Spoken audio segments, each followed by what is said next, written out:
One day, as Jesus was preaching on the shore of the Sea of Galilee, a big crowd of people gathered.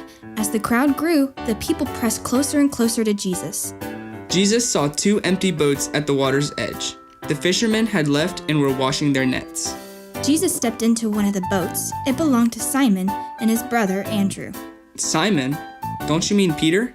Well, later Jesus gives Simon a new name and calls him Peter, but that hasn't happened yet, so in this story, his name is still Simon.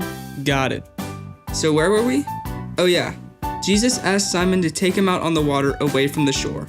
Right, and Simon did it. Jesus sat in the boat away from the shore and taught the crowds from there.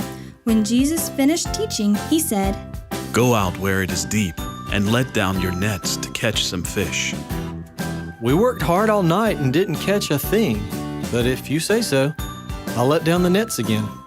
Simon and Andrew let down their nets, and this time, when they pulled the nets out of the sea, they were so full of fish they began to tear. They called out to their friends who owned the other boat. Guys, bring your boat over here. You're not going to believe this.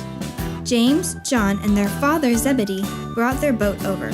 Soon, both boats were so full of fish, they almost sank. The fishermen were amazed.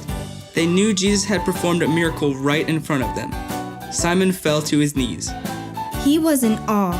Simon saw how powerful Jesus was and knew he must have been sent by God.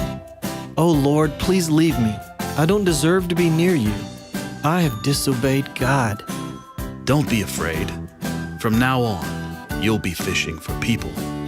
Jesus meant that from that day forward, they would be telling people everywhere about Jesus and his power. And because of that, many would choose to follow Jesus.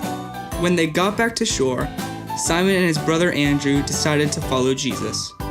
Their friends, James and John, left their boat with their father so they could follow Jesus too. Those 4 fishermen left everything behind so they could follow Jesus' example. They learned about Jesus, spent time with him, and discovered how to do everything the way Jesus did.